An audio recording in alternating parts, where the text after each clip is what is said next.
Hey everybody, happy Sunday. It's the one.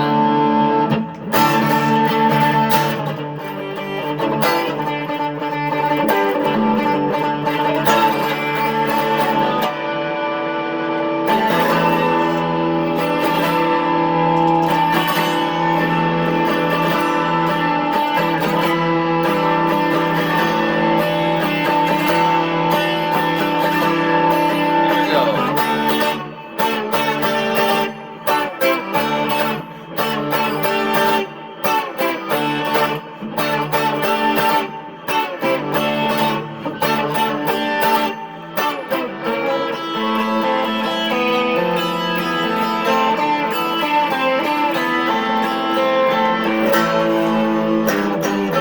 That's it.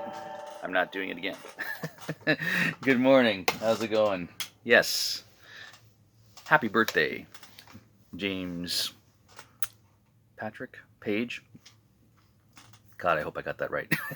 Jimmy Page. Jimmy Page. Yes. Yes, and we pulled the double neck out for me to scrap my way through. The beginning of the song remains the same because you don't play the 12 and you don't play the electric 12 and you don't play the electric 12 double for a long time, you might take a little bit of practice. And so,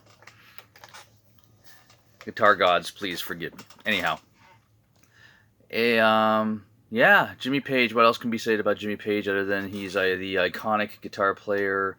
He defined stance, playing the guitar real low, and really doesn't have to do anything else in his life, I don't think, because Led Zeppelin, if people don't know this, are the first band that actually signed for, really, I guess, learn from other people's mistakes and signed for the big money, all the publishing and all that, and made all the money off of all those albums, and really didn't tour much. I think, don't quote me on this, but I think they only did about 300 and something shows in the whole career of the band, which really wasn't that long of a career when you think about it. When they were done by the end of 1980, and they started up. I guess their humble beginnings were in 68, 69, somewhere around there. You Zeppelin historians will catch me on that, but it's okay. It's all right. You get the gist. Anyways, it's a heavy guitar. Anyhow, yeah, I brought the double neck out. This is actually the Jimmy Page model by Epiphone. Probably the cheapest production double neck you can buy. Of course, I own it, but I will hopefully someday own more custom stuff, because this isn't really, the Gibson's design was from the 60s, and it wasn't really that practical because it's a big chunk of wood, and it's only I think it's 20 frets when most guitars go to 21, 22. Most Gibsons go to 22, so you don't really have a lot of access up here to the higher notes, but you get to play a cool, basically they look cool. That's it. that's the whole gist of these things. They look cool, and there's all different types, and I love them. I have Double Neck Friday every Friday, and if you guys are paying attention, and yeah, it's a pretty cool thing to like these things. But yes, Jimmy Page, happy birthday. 78, I believe. Could be very close to 80. Yes. So those of you who want those Led Zeppelin reunions out there, hey, think about that. Those guys are up there, and Robert Plant really doesn't care. Robert Plant really would rather just do his own stuff. And I saw an interview with him a few years back in the Australian version of 60 Minutes. It was a great interview. You should go up and look it up. He basically said, hey, something, I'm ready to do stuff, but good luck finding those other guys because they've got lots going on. John Paul Jones and Jimmy Page, he's referencing there. So they're just as much, just as elusive.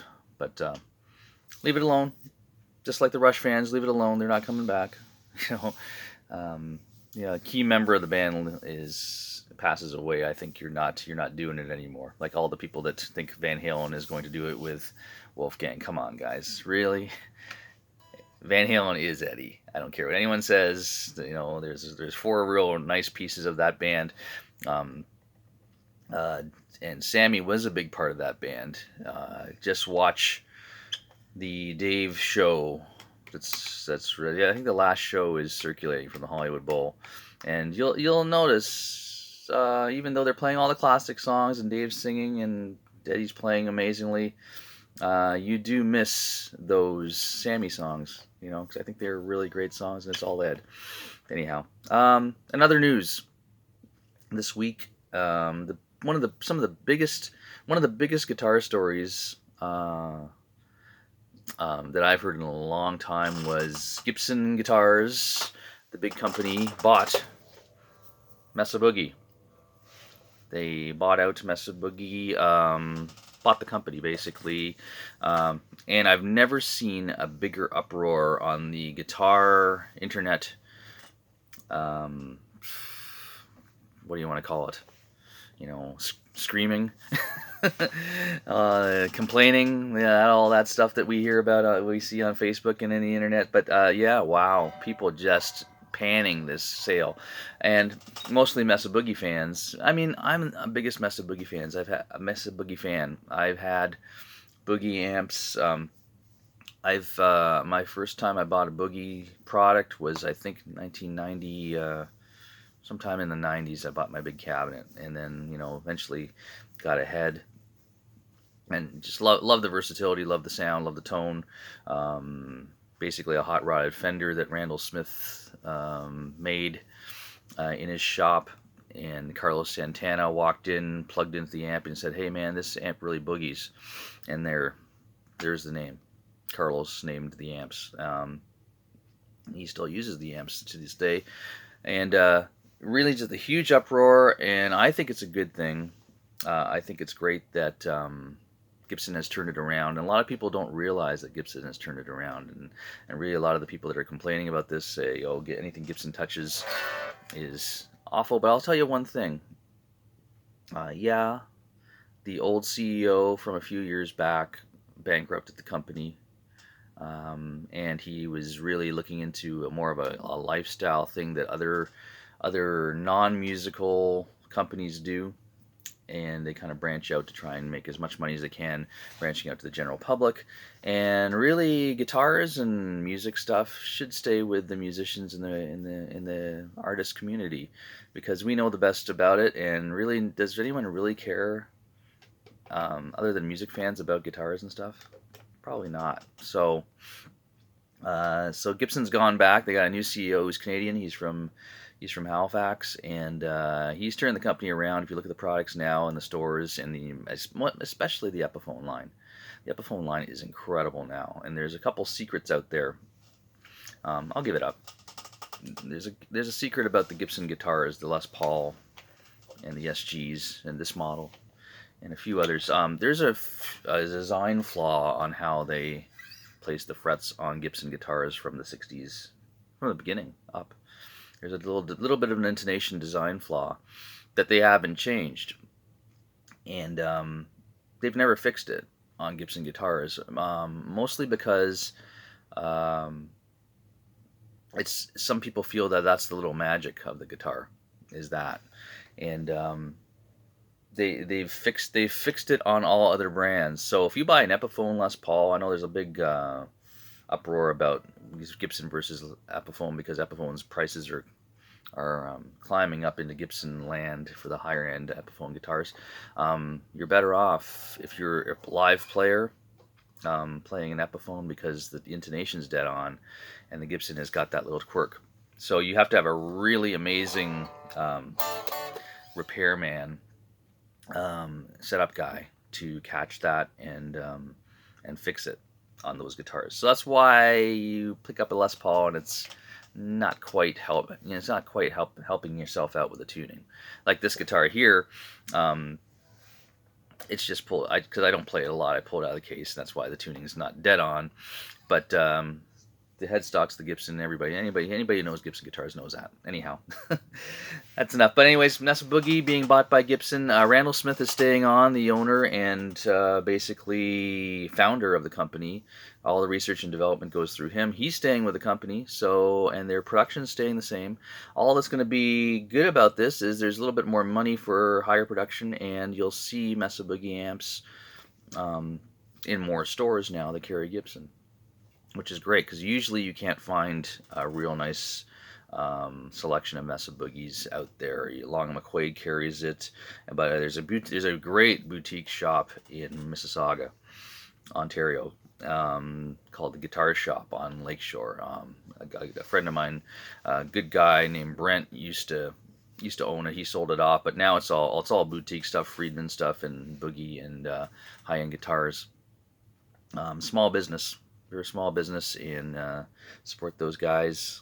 There's also LA Music across the street, who I've known those guys for years. Another small business that I knew them when they had one Fender guitar on the wall and one Gibson guitar. They had a Melody Maker, and which wasn't for sale, and they had a Antigua finished Strat, which I wanted so bad because I didn't have a Strat back then. I was like, 16 or 17 years old, and he would not sell it to me. And Mario's a good guy. Mario and his sons love them. They used to be called La Scala Music and other LA Music, and they're doing real well. Um, Small business, yes. Support your small businesses. Support us. Avalon Music is all online right now, and thank you to all my teachers who have done an amazing job. Thank you to all my families, my students and families that have been patient with us getting back online. It's a little rough when you don't know what you're doing for the first time, and getting back into it too, because we've had a lot of students that have been with us for a long time that went through the first lockdown after last March, and we're still getting back in the groove. Week 2's this week. Looking forward to seeing everybody right here. This is where I teach, right here. The green screen is usually on. And thanks for all the people that are my students are complimenting me to say how better the sound is when I do it at my own home when I've got all my toys. It does sound better. Anyhow, happy Sunday, happy New Year to you. We're going into week 2. In like a lion, out like a lamb. Hopefully this year, 21 will be like that, because it's pretty crazy right now. Anyhow, watch our live stream this afternoon. We did Led Zeppelin last week, so we're not doing it this week, but when it's Jimmy's birthday. So anyways, the tribute was last week. This week we got, tune in because we got some real great artist stuff. Taylor Swift is a big part of this household, and if you do not know much about her music and songwriting, it's incredible. And please don't pass her off as a pop act or a country act that's fluffy, because she's not. She's really great. We're doing a Taylor Swift song this afternoon. We're doing some Rob Thomas. We're doing some Bryan Adams, keeping it Canadian. And the Struts. If anyone has never heard the Struts, look up the Struts right now. There's tons of stuff on YouTube. There's tons of stuff out there. The Struts is a incredible rock and roll band from England. They are just their own style. You can put them in a pigeonhole like we all do, but they are great. We saw them live last year, and well, not last year. It was been 19. We saw them in 19, and man, what a great band! What a great band live. So that was my tip for the day. Listen to the Struts. You'll be happy if you're a classic rock fan. It's nothing fluffy. They're great songs. Anyhow, happy Sunday. Have a great one. Have a great week. See you guys. Bye-bye.